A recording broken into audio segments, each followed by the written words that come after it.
Hello, everyone, and welcome to our discussion on procurement's role in shaping the strategic agenda. I'm Kristen Rellihan, a Senior Director at ProcureAbility. I am delighted to welcome today's guest, David Loseby, who describes himself as a pracademic, which is part practitioner, part academic. David brings over 30 years of senior level executive experience across procurement, supply chain, and organizational transformation, and his career spans both the private and the public sectors worldwide. He's held leadership roles in industries ranging from pharmaceuticals and banking to aerospace, retail, and healthcare, and notably served as the group CPO for Rolls-Royce, where he pioneered a behavioral science-led approach to digital adoption. He's recognized as a global thought leader in procurement, supply chain, and change management. And David is also an accomplished author, academic editor, and speaker. His expertise extends into sustainability, behavioral procurement, and applied behavioral science, areas where he continues to shape thinking and practice across the profession. David, it really is a privilege to have you join me today for this conversation. Thank you, Kristen. So let's set the stage for our conversation and maybe frame the context here a little bit for our audience. It's said a lot. Procurement is at an inflection point, right? But I truly believe that is the case today, where delivering value isn't just about managing costs or contracts, it's reimagining the function to be innovative and resilient, more strategically aligned with our business partners. Right, we're facing pressures and opportunities ranging from GenAI, advanced analytics, and supplier-led innovation, where we're trying to demonstrate greater organizational agility. Overall, the expectations of our procurement leaders have never been higher.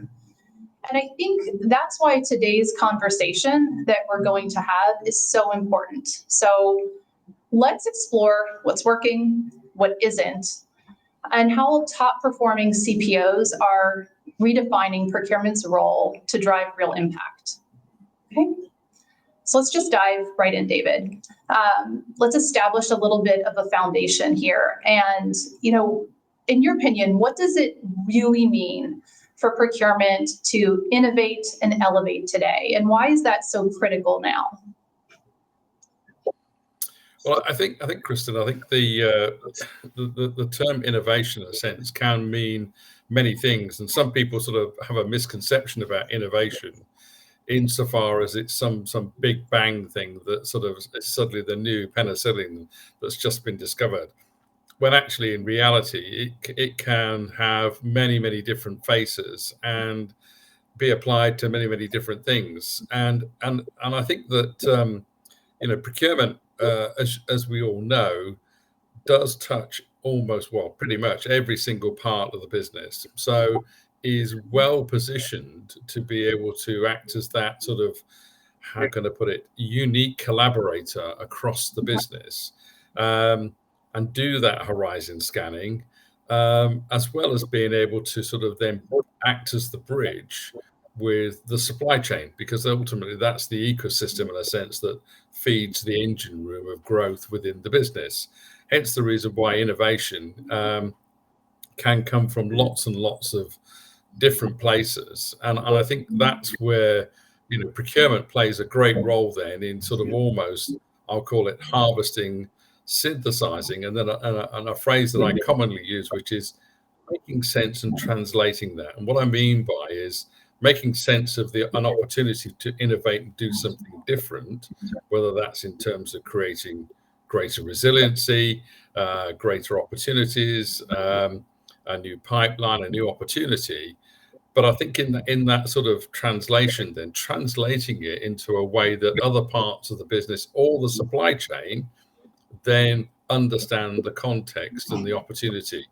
And so therefore we do have quite an important role in that sort of translator space in all the things that we do. And we shouldn't lose sight of the fact that we in some ways have to operate a little bit as a chameleon. In other words, we have to adapt to different environments and different cultures constantly.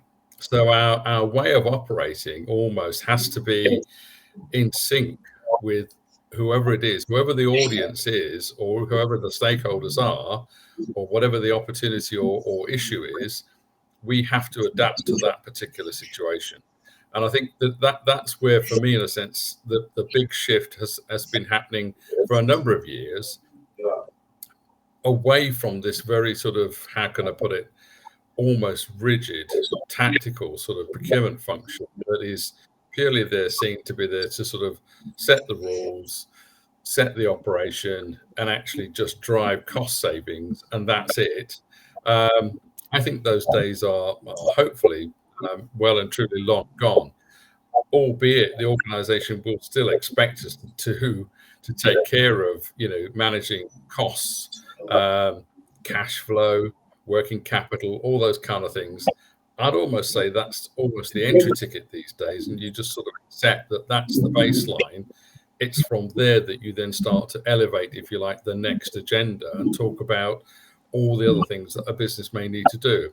And that's particularly true where we now are firmly in what's called a polycrisis. In other words, there are so many undefined and, how can I put it, unpredictable events happening, either geopolitically or across our supply chains, such that maybe the previous decades where we've enjoyed a high degree of stability and certainty, we now have to embrace the inevitability of change and, how can I put it, almost sort of redefinition of what we're doing almost as a constant. And I think that's the difference. And that's where I think the modern procurement function starts to then have a very different role. And I almost describe that as a T-shaped role. In other words, you've got the core skills that sit across the top, but then you have a whole series of vertical specialists through a trust network, then start to collaborate and bring in the different strands and capabilities across the organization.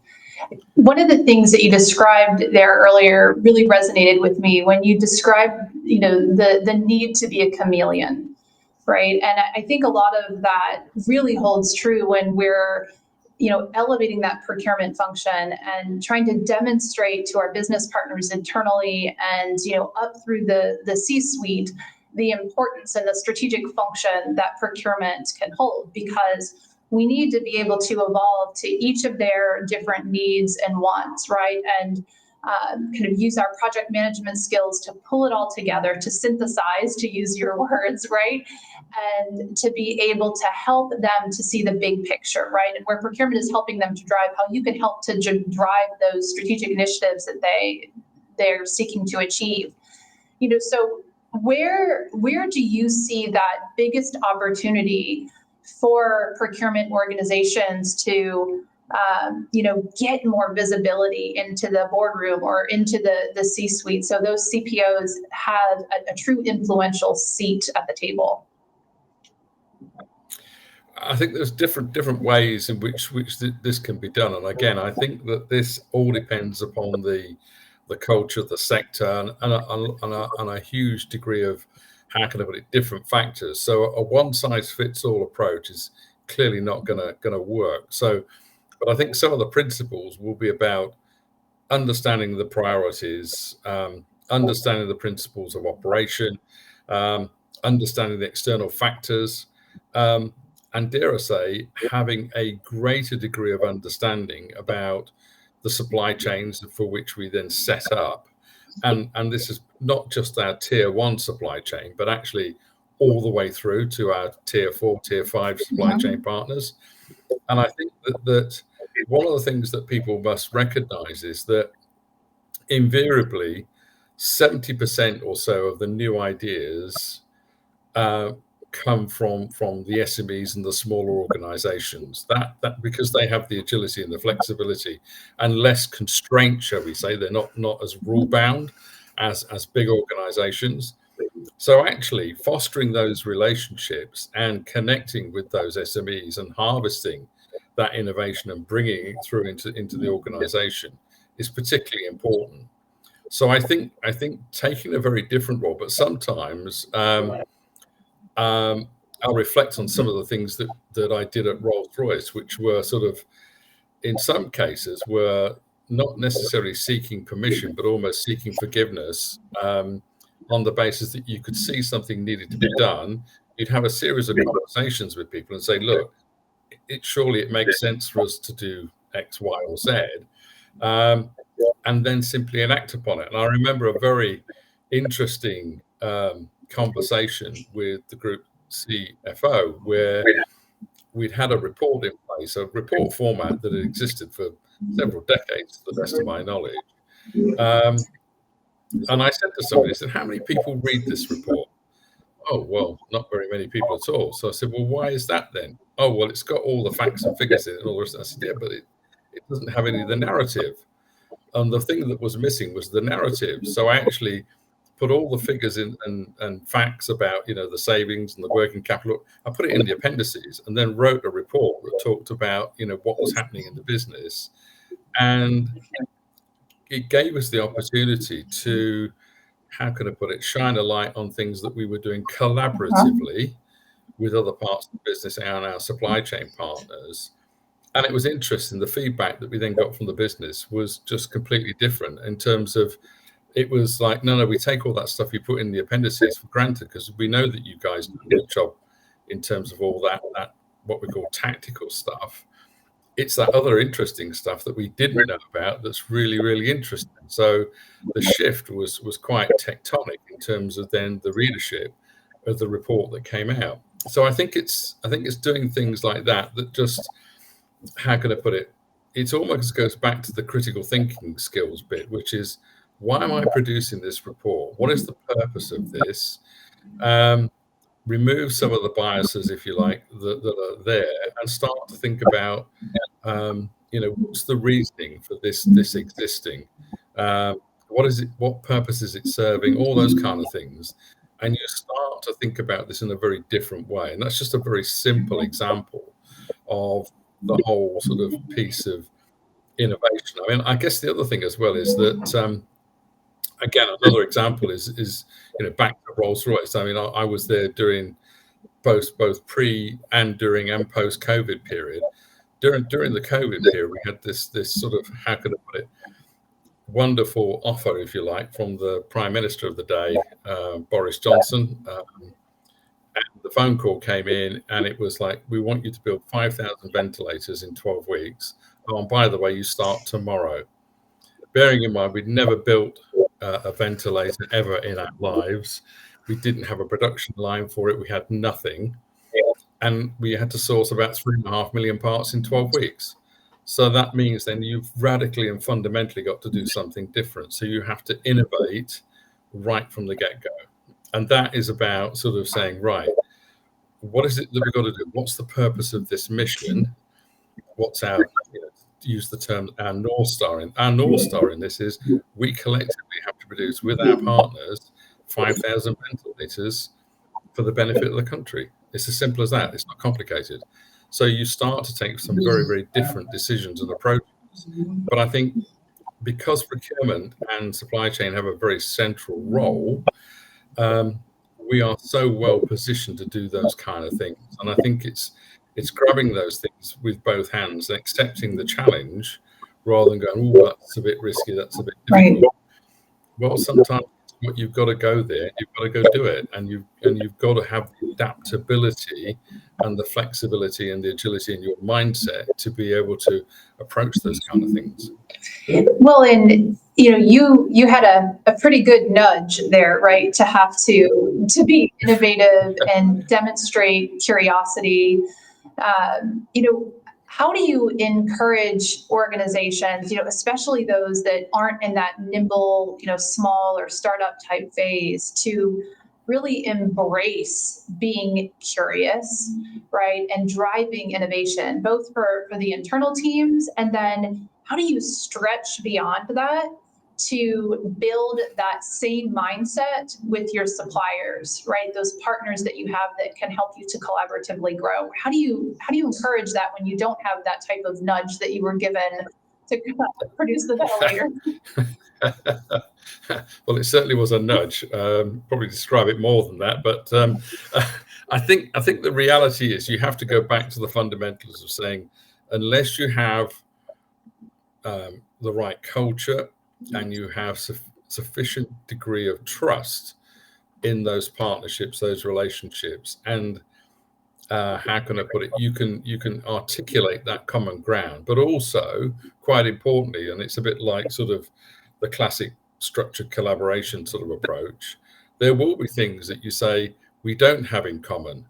So let's face into those and understand how we're going to deal with them, because otherwise they become blockers or impediments at a later date. So it's a bit like that conscious awareness piece that says you are consciously making decisions about things that you know aren't compatible. So it is about understanding those issues right at the outset and making provision for them. Also being very explicit about where the commonalities are, and also, with my behavioral science hat on, if you like, finding the motivations for not just organizations, but teams and individuals to want to do something. I remember having conversations with people saying, you do realize if you sign up to this sort of ventilator challenge, it means that you're going to be working 12 hours a day, 7 days a week for the next 12 weeks. And I remember very, very vividly one person coming back to me and saying, this is a once in a lifetime opportunity where I'm going to get so much experience from. And aside from all the other sort of, I've done it because I believe it's the right thing to do. The experience and the ability then to leverage that capability in a future role will just outweigh, if you like, in a sense, the short-term disadvantage that you might take.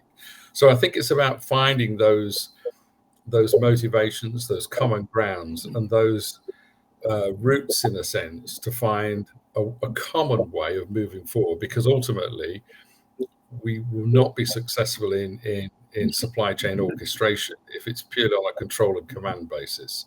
It has to be done in a way that is collaborative, and with mutual respect, but with high degrees of trust. Particularly now we recognize more and more that actually whole supply chains compete to deliver competitive advantage, not a single organization. So it's a very different mindset that brings about the way in which you can orchestrate those kind of things. Well, and you touched on something that's really near and dear to me, and it's that leadership responsibility to create the environment or the culture that encourages outside of the box thinking, right? It is a safe space to collaborate and bounce ideas off of each other, because without doing that, it's just status quo, right? If we just keep creating the report that we've created forever because it's not actually addressing the need, right? And the changing need.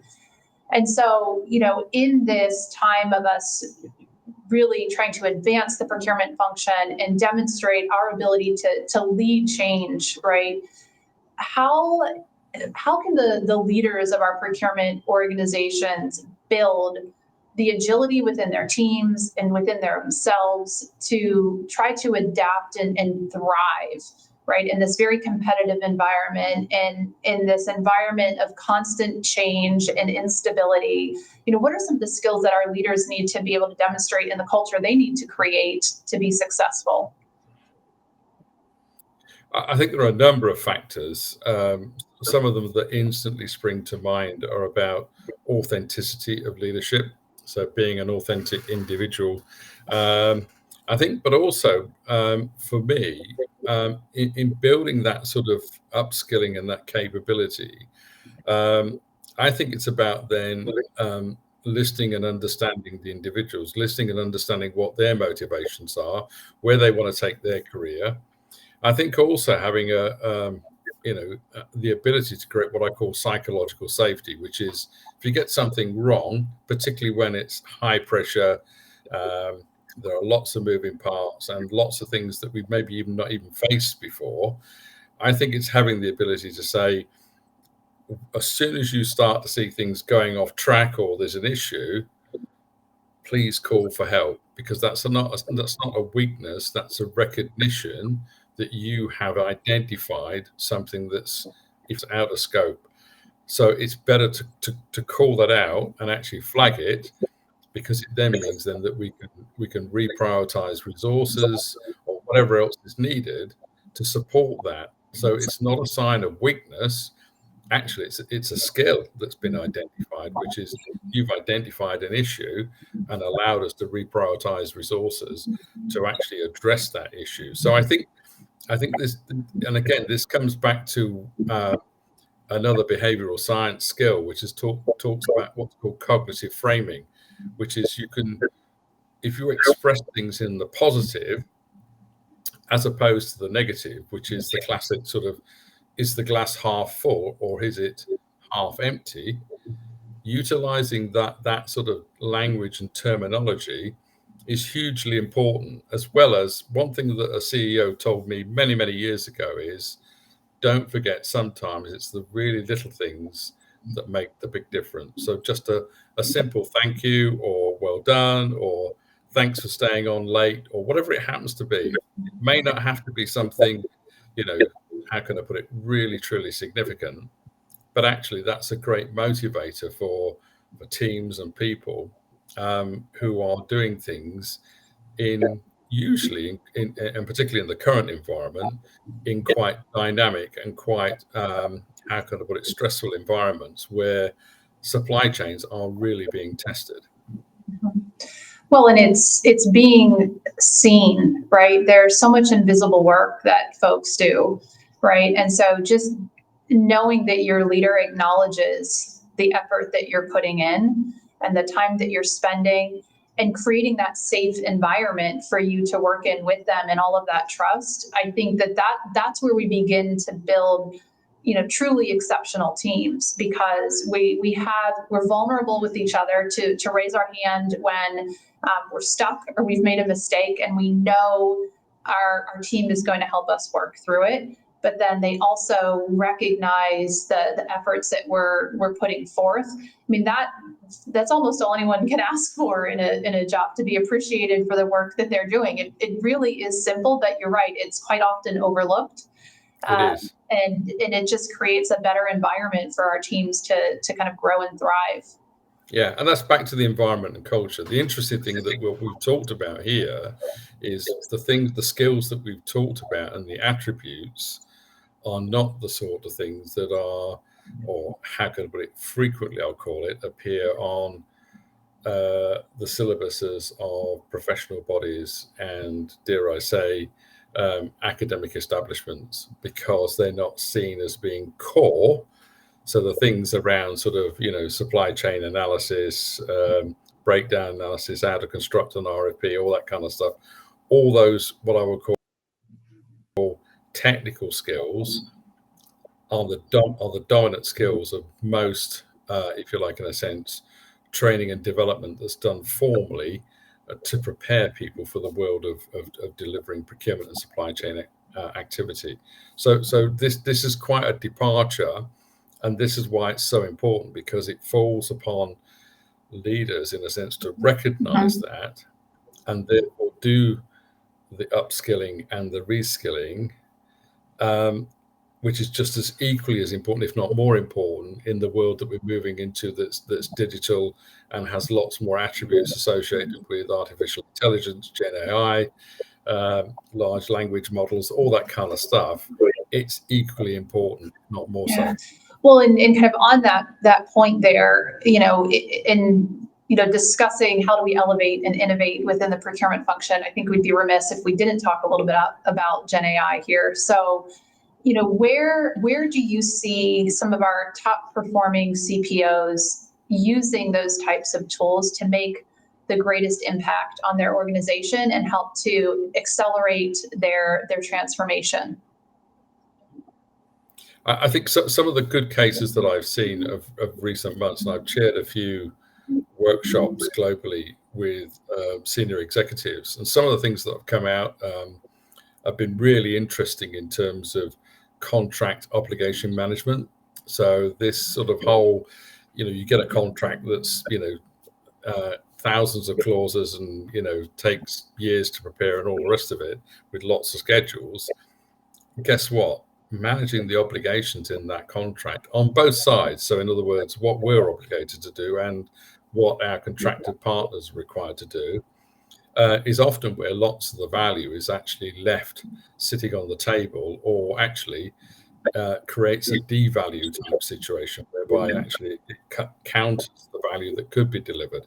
So I think that's a very, very good and important use case in the world of procurement. I think there are other things that we all now recognize in terms of where we start to think about classification of data, and the ability to go, we've got something here that looks very similar to something over here. Is it the same? Yes, we might have to initially do some of the, how can I put it? Yes, that is the same, or no, it isn't, with human intervention. But going forward, all those derivatives and all those options, in a sense, then start to happen automatically. So that's where this sort of partnership between, how can I put it, skilled and capable people combined with GenAI and tools like that, start to then become quite powerful in organizations. So again, it comes back to the fact that yes, there are certain commonalities, but also there are quite high level degrees of how can I put it, context and organizational context and situational context that are still relevant even where we've got GenAI, because no two organizations are exactly the same. So therefore we need to recognize that we don't all fit neatly into a square. No, we certainly do not. So maybe just one final question to wrap us up here. We've talked about this journey that many organizations are on as we're, really seeking to earn that seat at the table and to be a part of the strategic conversations at organizations. So, maybe one thing, top thing in your mind of, how can a procurement organization define their North Star? I think a procurement organization first has to start off with, what is the organizational North Star?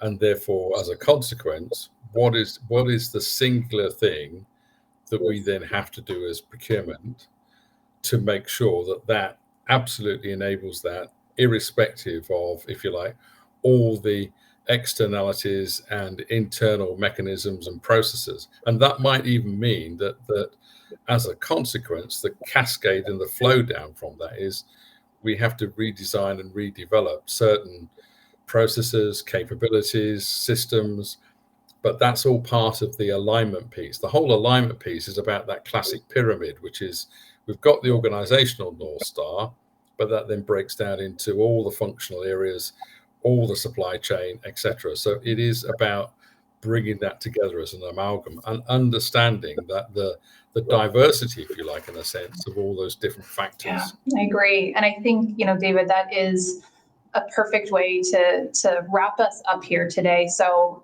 as we approach the bottom of the hour order here, I just want to thank you for taking time to sit with us today and sharing your insights and perspectives. It's been a really thoughtful conversation.